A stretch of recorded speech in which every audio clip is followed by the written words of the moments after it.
প্রয়োজনের তাগিদে প্রয়োজনীয় ভূমি উন্নয়ন ছাড়াই শহরের প্রান্তিক নিম্নভূমিতে দ্রুত আবাসিক, শিল্প ও বাণিজ্যিক স্থাপনা গড়ে উঠছে।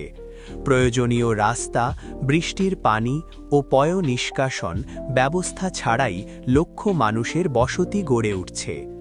উত্তরা দিয়াবাড়ি এলাকার রূপায়ণ সিটির পার্শ্ববর্তী নয়ানগর রোড।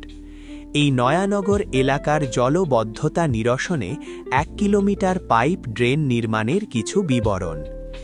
এ এলাকায় বাড়িঘরের প্লিন্থ লেভেল রাস্তার গ্রেড লেভেলের চেয়ে অনেক নিচু, তাই প্লটের বৃষ্টির পানি রাস্তায় যাওয়ার সম্ভাবনা নেই।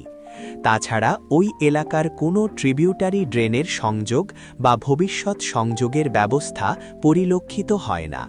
এমনকি রাস্তায় কেচ বেসিনের কার্যকারিতা নিয়ে সংশয় রয়েছে। ড্রেন এলাকার বৃষ্টি পানি সংগ্রহ এবং পরিবহন করে সুবিধামতো নিচু ভূমি, জলাশয়, নদীতে নিষ্কাশন করে।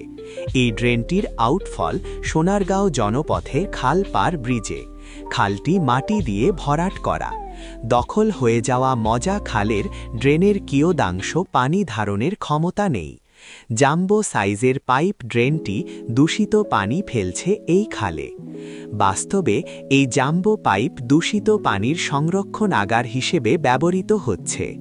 এই ভাঙা পাইপ, ইটের ম্যানহোলের এই দূষিত পানি সময়ের সাথে ভূগর্ভস্থ পানিকে দূষিত করে তুলবে, যেখানে ঢাকা শহরের ৯৫% ও দেশের ৯৮% মানুষ ভূগর্ভস্থ পানীয় জলের উপর নির্ভরশীল। তাই এ ভূগর্ভস্থ পানি দূষণ এক ভয়াবহ বিপর্যয়ের সৃষ্টি করবে। তাই এ ধরনের জাম্বো পাইপে পানি জমিয়ে জলাবদ্ধতা রোধ করার প্রবণতা সঠিক নয়। ২০ থেকে ২২ ফিট প্রশস্ত রাস্তায় ৪ ফিট বা ৬ ফিট ব্যাসের পাইপের ড্রেন, প্রতি ২০ থেকে ৩০ ফিট অন্তর ১০ বা ১২ ফিট স্কোয়ার ইটের গাঁথুনির ম্যানহোল এবং অল্প গভীরে বিশাল পাইপ ও ম্যানহোল স্থাপন করতে গিয়ে ওই রাস্তার প্রায় ৪০% পেভমেন্ট তুলে নেওয়া হয়েছে। পেভমেন্ট হল রাস্তার উপরিভাগ, যা ভর বহন করে। তাই অচিরেই এই রাস্তা ধসে যাওয়ার সমূহ সম্ভাবনা রয়েছে। পাইপ ড্রেন প্রকল্পে পাইপে ইটের সুরকির ব্যবহার ও বিশালাকার ইটের ম্যানহোল স্থাপন করা ভূগর্ভস্থ অবকাঠামো নির্মাণ ASTM ACI কোড বিরোধী।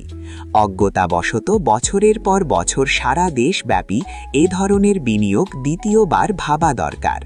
ইটের সুরকির ব্যবহার শহরের পরিবহন ব্যবস্থার জন্য ঝুঁকিপূর্ণ।